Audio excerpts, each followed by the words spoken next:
zij was heel moeilijk te boeken, zo gezegd. Want ze was op tournee, stop de tijd, muziek en poëzie. Wat moeten we daarbij voorstellen? Dat was het project van Martin Fonsen, onze componist des Vaderlands. En we hebben met een strijkkwartet en deels met een orkest samen een theatertournee gedaan over het thema tijd en onze omgang als mens daarmee. En ik had de eer om daar alle teksten voor te mogen leveren. Dus vandaar. En dat was ook geregeld op zondagmiddag, als jullie zijn, zeg maar. Dus ik geloof dat je me 1,5 jaar geleden hebt gevraagd of zo. Ja. Ja. Toen we allebei nog jong waren. Het tournee is afgelopen, maar er komt weer een nieuw tournee, begreep ik? Ja, we gaan volgend jaar in reprise in januari en er komt een cd die nog opgenomen moet worden, maar ja, tijd enzovoort. Ja. Dus opletten, stop de tijd, heet hij dat? Dan blijft hij stop de tijd heten? Ik denk het wel. Oké. Dus in de gaten, vrouwtje. Ze heeft een hele leuke site. Als ik eerlijk ben, sites zijn vaak heel droog en goddeloos, maar ik vind haar site echt inspirerend. Wij gaan nu luisteren naar vrouwtje Tuinman.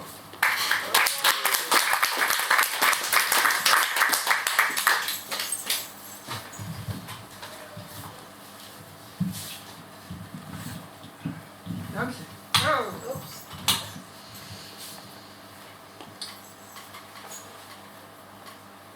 Ontsnapping. Een gedeelte van mij staat nu al 3 jaar ergens buiten met een sigaret. Terwijl ik rook niet. Ik sta daar uit gewoonte. Omdat het er beter is dan binnen, minder mensen ook. Bovendien maak ik er, dit is de 21ste eeuw, meer kans om jou te naderen. Het friemelen met kruimels, het likken aan het vloeitje.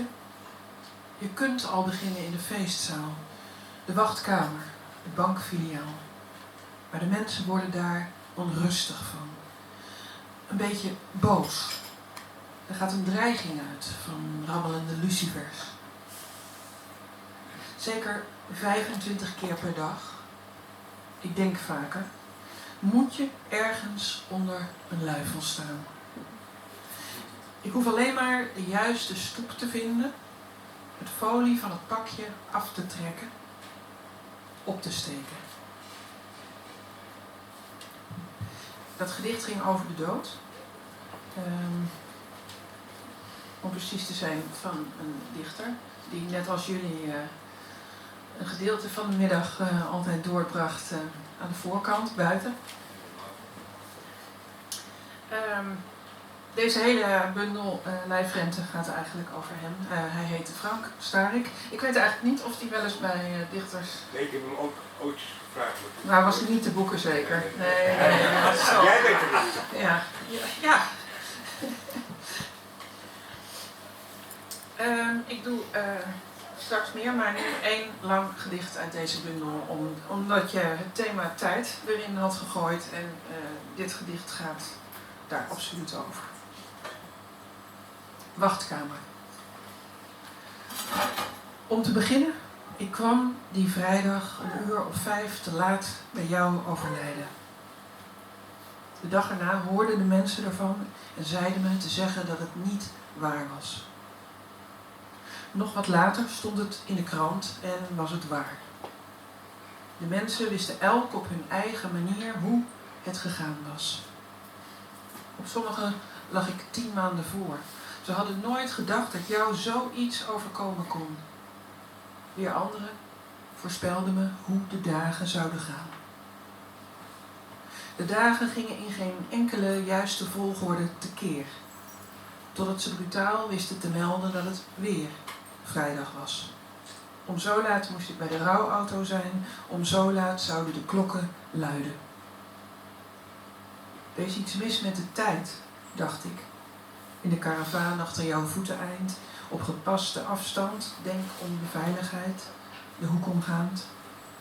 De klokken luidden niet, maar iedereen was er. Er waren mensen die zeker wisten dat je alleen deze middag dood zou zijn. Voor wie 's avonds alles alweer recht trok. Ze gingen naar de kroeg, daar was je niet, maar daar was je nooit met hen, dus dat klopte.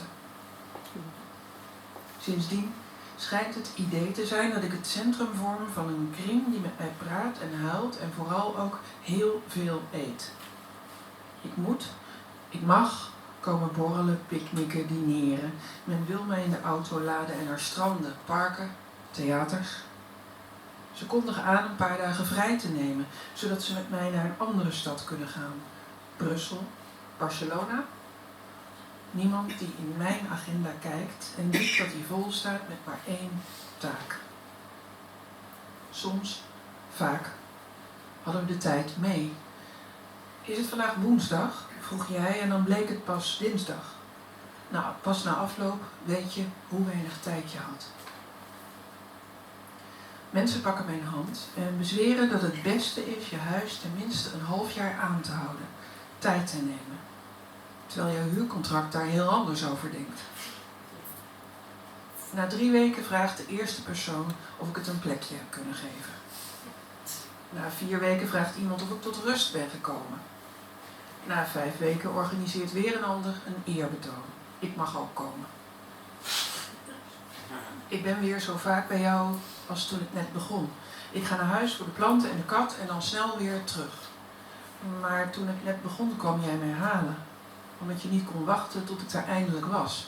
Soms was je al bijna op het station als ik de trein uitstapte. Nu loop ik het hele stuk in zijstraten te kijken of je misschien een andere route hebt genomen, maar nee. Beter neem ik de auto. Ik lever je staatslot in. Precies de dag nadat het is verlopen. Als ik gisteren was gekomen had je 2 euro veroverd. Althans, als ik jouw krabbel moet geloven. Een bedrag dat blijkbaar wel kon wachten. Nu heb je het niet meer nodig. Het is nu 3 maanden geleden, zegt iemand. En ik verbeter 2. Het is nu 3 maanden geleden, zegt iemand, en ik verbeter 4. De grond waarin je ligt heb je voor 20 jaar. De maanden zetten streepjes, terwijl er nog een steen op moet, met daar weer letters in. Er is iets mis met mij. Ik weet bijvoorbeeld zeker dat alle mensen gek zijn, terwijl dat statistisch niet zo kan zijn. Ik heb al je lampen weggegeven en erbij uitgelegd dat je er steeds eentje kocht als er iemand dood was. Soms verzon ik welke dode bij die lamp moest horen. Een doos vol met peertjes bleef over. De mooiste had je misschien een keertje ingeschroefd, maar vervolgens voorzichtig weggeborgen. Het is nu 3, 4 maanden geleden en ik durf een gloeilamp met een roos erin. Het doosje zegt 21 frank en ongeveer uit je geboortejaar niet aan te steken. Er is iets mis. Dat je dood bent kan ik wel aan, maar niet dat het doucheputje verstopt is. Dat ik mijn treinkaart kwijt ben. En dat iedereen altijd en overal te laat komt. Dat de mensen je verjaardag willen vieren. Dat weer anderen de datum onmiddellijk van de kalender hebben verwijderd. Ik ben ondertussen 44. Precies de leeftijd die jij had toen wij samenkwamen. Misschien waren we al die tijd even oud. Na een aantal maanden begint men massaal te vragen of ik het leven weer opgepakt heb. Een beetje dan. Terwijl ik bij mijn weten het leven al oppakte zodra ik je vond. En ik je handen pakte om ze anders te leggen. Je adresboek pakte om een nummer te zoeken, om te bellen. Je agenda ligt voor me. En de hele komende week staat open. Ik heb dat lampje toch maar aangedaan. Dat leek me logisch, aangezien je leliebollen een paar maanden te laat zijn opgekomen. Jouw opheffen kost zoveel tijd. Je houdt postuum een hele industrie van loketten in leven. Ik zit aan de verkeerde kant van de productielijn. Sorry, maar wanneer houdt dit zielige gedoe nou eens op? Vraagt iemand na een jaar. Niet aan mij, maar aan een vriend van jou die onderhand wel aan de stand van zaken gewend zou moeten zijn. Het is wachten tot ik dezelfde opgave krijg. Er gaan allerlei mensen dood, soms zelfs op straat. Ze trekken in de journaals voorbij en deze wedstrijd kun jij niet meer winnen. niet op ingaan, zou ik nu tegen jou zeggen. Maar ik kan je niks vertellen. Er zijn mensen bij wie deze omstandigheid uitstekend werkt, maar met ons is iets mis. Al een hele tijd. Tot straks.